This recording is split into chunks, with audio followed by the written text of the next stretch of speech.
Ho, ho, ho, it's me, Santa Claus. So on today's show, I'm gonna get real with you. It's time for Santa to bear all. Ho, ho, ho. Hey. Sorry, young man. Santa Claus, dude, get out of the chair. Young man, You need to get out of the chair. You need to make better choices. What? Come Santa, on. I have no pity for you because you chose to take advantage of the fact that you can access my home anytime you want, and you keep trying to upload podcast episodes. Get out of here. Lock the door. Lock the door. Don't let him back in here.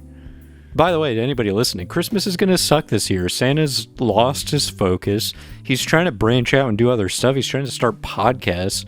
He's going to start live streaming when he's like delivering presents. It's just a bunch of 15-year-olds typing skibbity toilet. I'm actually looking at the NORAD Santa tracker right now. You can look at it after Christmas. It doesn't move. But a lot of people don't realize Santa leaves his tracker on, so you can see when he's like taking a shit. You can see if he's going to someone's house who he shouldn't be going to, you know, someone who's not Mrs. Claus. I mean, he does go to a lot of people's houses, but I'm saying if it's in the off season, then Mrs. Claus should know about it. She's the whole reason they invented it. She doesn't trust him. Have you heard about this? Man, I wish I could dish the goss on this. See, Santa's around me all the time. He's an annoying asshole. Ever since we got in touch in the last episode, he's been texting me, he's been calling me. I don't know what his obsession is with me. God damn it, he's calling the phone line. Do I pick it up? I'll pick it up. I have to appease him, otherwise he's gonna put me on the wrong list. Hello, Santa Claus? Ho, ho, ho. Is this just one of the calls you do where you just say ho ho ho and you don't say anything else? Because you gotta say something else. I just was listening. How are you listening? It's a recorded podcast. It's not live. I can listen to anything I want. Oh, right. You're omniscient, I guess. I just feel like you're not using your powers for good. I don't know. Well, to level with you, I just, I don't know what I'm doing anymore. I just really see myself playing upright bass in like a jazz trio, maybe a quartet. You know, living in a shitty apartment, eating cigarettes, you know. Eating... What? What are you talking about? You know, if I didn't have to talk to elves all the time, they gross me out. I've never seen one take a shower. Well, look, I guess you can do whatever you want, but just please stop calling the podcast. I'm not gonna stop doing that. Goodbye, Santa. Yeah, he's been getting way too much airtime. Like, isn't he famous enough? Is he trying to get less famous by being on this podcast? So tomorrow is Christmas, or yesterday is... I don't know how time works. In my family, I think, as I've mentioned, Christmas is just... It's like something that Santa would hallucinate that, like, seems unreal. It's a lot of Christmas. A lot of Christmas happens. We don't really know how this happened. We all kind of became locked in this sort of trap of like, well, we have to get a certain amount of stuff for person X and person Y, which is fun as a kid, and then as an adult it's like I have that. I bought that with adult dollars. You know, I think that kids should have their own currency. Anyone 18 and under has kid bucks. They can only trade currency with other children. So they have their own economy. They got their own stock market. They got kid Wall Street. You know, all of their decisions, they're responsible for in the near term. But once you turn 18, it just resets. Now you're an adult. Now you just have $0. It's like, good luck. And I feel like that would be a good way for kids to get used to having money and managing money later in life. So just now my mom texted me, and she's still getting stuff for my dad, and I was going to get him a car wash gift card, which I do every single year. I get him a car wash gift card every single year. And somehow I just saw him like a day ago, and he's like, I just ran out of car wash gift card money. The most precious kind of money. What is up with people who go to the car wash like every week? What are you, a psycho? I took my car to a car wash like 3 years ago. I'm like, oh, it's just a little bit better than rain. Rain is free. And it's like, my car is not like it's not spotless, but I mean, actually, it pretty much is. Like, I look at it, I'm like, I didn't do anything to wash this or do anything, but it looks great. It's a newish car. It's a 2016. Cherry Lips Red, or whatever you would call it. Cherry Lips Red. I never saw myself driving a red car, and then I got a red car, and I'm like, yeah, it's pretty good. Well, welcome to my twisted mind palace, where I talk about twisted ideas from my dark mind, like, you know, I like the color of my car, it's cool. If you like that, that's just the tip of the iceberg, my friend. But yeah, I mean, I don't really care that my car has like a couple of small dents in it. I can't even actually fathom caring. I'm completely serious when I'm saying that, like, I don't understand why you care what your car looks like. I just need it to get to work. Like, I don't care how fucked up it looks. I don't care if it's like just a flat wooden board and like thousands of centipedes all crawling. If you add up all the centipede speed, it's like a fast car. It's a fast car. Well, it's a fast plank. No carbon emissions of any kind. The centipedes fart. But we all do. But like, if that gets me to work on time, I would take that. I don't need my car to be like an extension of me. I understand being attached to a particular vehicle. But it's like, if I walked outside tomorrow and it just exploded, I'd be like, oh well. This is like in like child psychology. There's this idea that like children project their identities onto their toys, like onto their dolls. They're like, oh, the doll is me, because I haven't developed a strong sense of what me is yet. So I can manipulate this object, which is like my body, I guess. So that same like impulse takes different forms as you grow older, so you have different types of toys. And a car is like the ultimate toy. I was talking to my dad the other day, and he said that my sister is like not encouraging her 4-year-old to like believe in Santa, but like not telling her outright that Santa's not real, but like I guess if she brings it up, they won't perpetuate the lie. I really don't get it, because they got her Elf on the Shelf, and they're going crazy with Elf on the Shelf ideas. This elf is everywhere. And my dad said these were his words. He said they don't want to tell her Santa's real, but they got that elf doing dumb shit around the house all night. So I'm just, I guess now would be a good time to check in on the NORAD Santa tracker and just see. Okay, so it says he's at the North Pole. That checks out. Here's an interesting question from this article I came upon. Would Santa Tracker be impacted by a government shutdown? Here's the answer. The military's tradition of tracking Santa Claus would carry on, even if the U.S. government shuts down, officials confirmed Friday. The operation is supported by local and corporate sponsors who also help shield the tradition from Washington dysfunction. Are you serious? Partisan gridlock can put the Santa Claus tracker in jeopardy? This is why we need a strong, unified Congress, so we can make sure the NORAD Santa tracker continues. Otherwise, how am I going to know that he's... Checking right now, hold on. How else would I know that he's in the Santa Claus bathroom? Santa Claus has his own toilet. It's like a huge toilet that's just like... They basically built a building around it like it's a religious artifact. It's something, you know, you'd picture Santa using a huge toilet, wouldn't you? Imagine, if you will, the types of dumps Santa is doing. If someone texts me like, hey, are you okay in there? I'll be like, I'm doing a Santa dump right now, man. I'm dropping off some presents. This is the kind of podcast that has these kinds of jokes. Don't like it? I'm really sorry. I'm really sorry, and I'm going to try to do better. I'm really sorry. I won't do any more poop jokes. My relationship with poop is like, poop was funny when I was like, you know, a child. Like, poop, that's funny. To say poop, that alone is funny. And then something happened to me in like late grade school where I was like, poop isn't funny anymore. I'm in 5th grade. I can't find poop funny now. And then like in junior year of high school, I had a friend who thought poop was funny, and then he made me realize poop actually is funny. And I was mistaken. One of the follies of youth. Well, we gotta, just because it's Christmas doesn't mean we don't do time check. Slurp Von Lipstick, the host of Time Check, reassured me he had no plans for Christmas, and he was absolutely going to be here to do Time Check.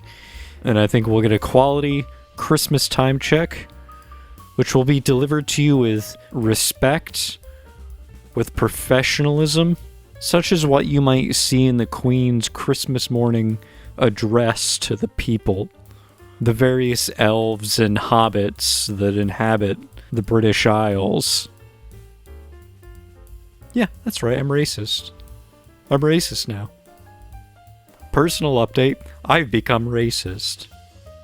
Anyway, someone who's definitely not racist, it's Slurp Von Lipstick, everybody give it up.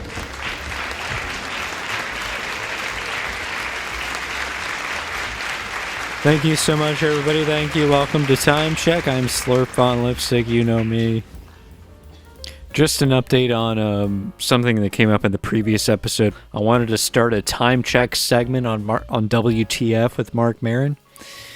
But I was told no. Mark Maron is apparently he's so self-centered that he wants to be the host of his own podcast. This is what's so hard about life today. The biggest problem is that it's so hard to be on a podcast, So I don't know. I'm trying to rely on some other connections. I do have some blackmail, like I'm willing to use on Santa, and I'm willing to talk about it right now. But basically, when I was like 12 years old, it was Christmas Eve night, and I was fast asleep in bed, and then I heard a commotion downstairs. I went downstairs. What did I see? I saw Santa on the toilet. And of course I captured it on video, and Santa came up to me and he said, "Ho, ho, ho!" And he tried to like work his charm on me, like he's like, "Oh, I'm Santa, like I think it's okay if I use your bathroom."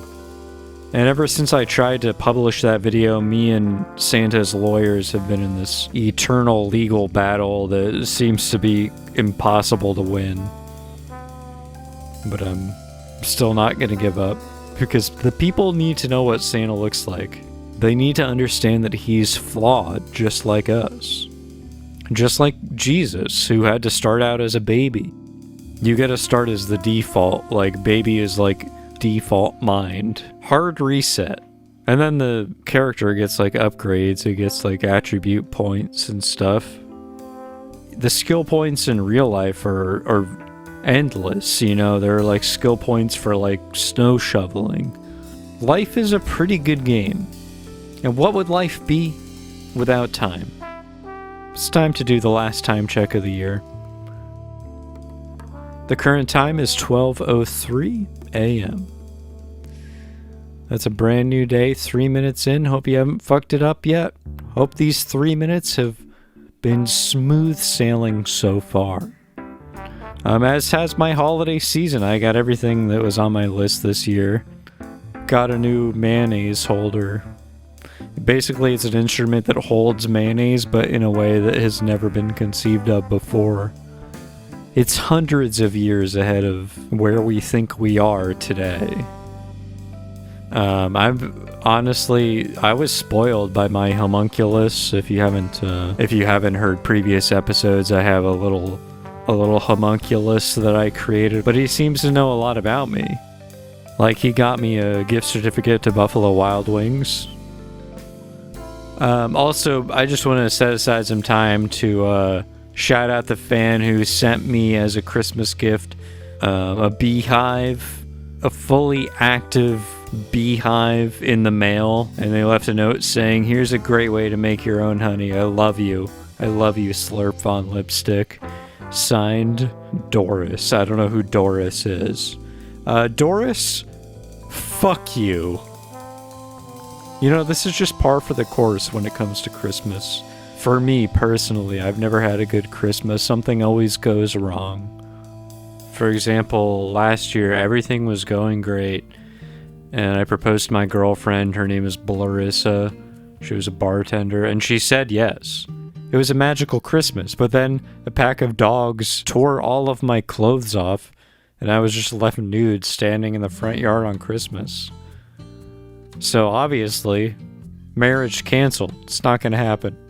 Blurissa isn't going to put up with a guy whose clothes can be torn off so easily. But you know, through the whole ordeal, what I ended up realizing was that I'm really just married to clocks and time. Not a human woman named Blurissa. Anyway, she's off with some great guy. I think she's dating, like, some guy who works at a Hot Topic, and his name is Gulliver. This is the kind of guy where, you know, you go to Hot Topic and you buy a Grr hoodie. When you go to the register, he's like, Invader Zim, nice. And it's like the first time in your life you've had an experience of a guy with gray hair knowing what Invader Zim is. It's a real shock to the system. So yeah, it's been a weird Christmas, and I'm still nude. I still haven't found any clothes. I mean, once that happened, and once, you know, the dissolution of my relationship became apparent, I was like, why put on clothes? Fuck it. Maybe in the new year I'll have clothes on. Thank you, everybody. Thank you so much for coming to Time Check. I've been Slurp on Lipstick.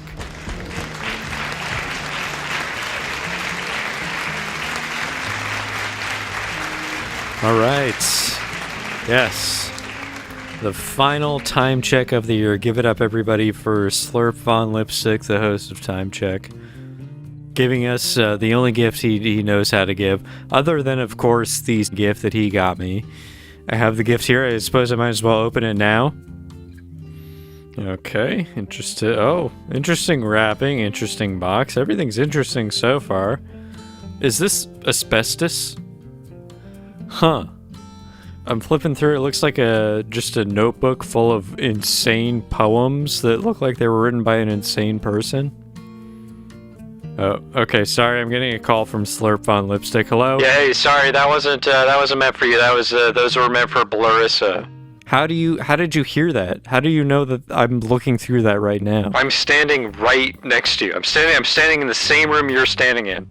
Oh, okay. I was wondering if there was someone next to me, but I was so focused on hosting the podcast, I didn't realize. Yeah, whatever. Your spatial awareness sucks. We know this. Sometimes you forget if you're inside or outside, so you use your outside voice. It's not always inside. Obvious, because sometimes windows are confusing, because a door is confusing. Is a door inside or outside? I don't know. Exactly. Nobody knows. Depends on which side of the door. Exactly. See, there's nuance to this. This is what I'm saying. Fine, but look, I need you to give me that notebook back. Those poems were meant for Blurissa. Dude, I gotta tell you, Blurissa doesn't sound like that much of a catch. Excuse me? She still has a MySpace profile. Yeah, and? I'm also active on MySpace. I still have a top 5. I know you're lying, because MySpace isn't even a social media website anymore. It's like I don't even know what it is. It's like a content farm. No, it's a real place, and I'm friends with Tom. Dude, Tom's not real. He was never real. Don't you say that. Don't you say that about Tom. Tom is a cultural folktale. He's like Johnny Appleseed. But he's not like Santa Claus, who's a completely real guy. That's been painfully established on this program. Those are your problems? You have those? I have my own problems. One of my problems is that some poetry that frankly would only make sense to Blurissa. Open up to the first page. This poem is called I Love the Smell of Dog Hair. I love the smell of dog hair. I love the smell of dog hair. Please don't go into the reasons that I explain why I like dog hair. Only Blurissa would get it. Come on, man. I don't understand why you're more worried about this than finding clothes to put on. That seems like that should be your top priority. Yeah, well, I've just had a lot of other stuff going on. So it's the holidays. It's a busy time of year. Dude, here's a time for introspection. Nobody uses the busyness of the holiday season as an excuse to be naked. Well, I'm doing it. It doesn't count when you do it. Nothing counts when you do it. Oh shit, I'm getting a call from Blurissa. She's calling me. Alright, you know what, I'll hang up. I'll give you some privacy, unlike Santa Claus. You're obsessed with Santa Claus. Santa's obsessed with me. You have to stop enabling him. I know. Wow, so I hope it works out for him. Whether you're at home, whether you're at school, whether you're at the pub having a pint, whether you're wandering the woods, lost, it's day 5, you haven't eaten in 72 hours. Any of these situations where you're listening to this podcast, I just hope you have a great Christmas. I hope you make some good New Year's resolutions. I hope you swear never to kill anybody. It's a low bar because most of us have never killed anybody. So it's like, I just want to keep that streak going, my no-kill streak. That's the only thing I've killed so far, is how good I am at not killing people. Other than that, my resolution might be, I don't know, I guess I should eat better. I've been not eating really good recently. I think I need more lettuce. On January 1st, I'm going to become a rabbit. Bye-bye!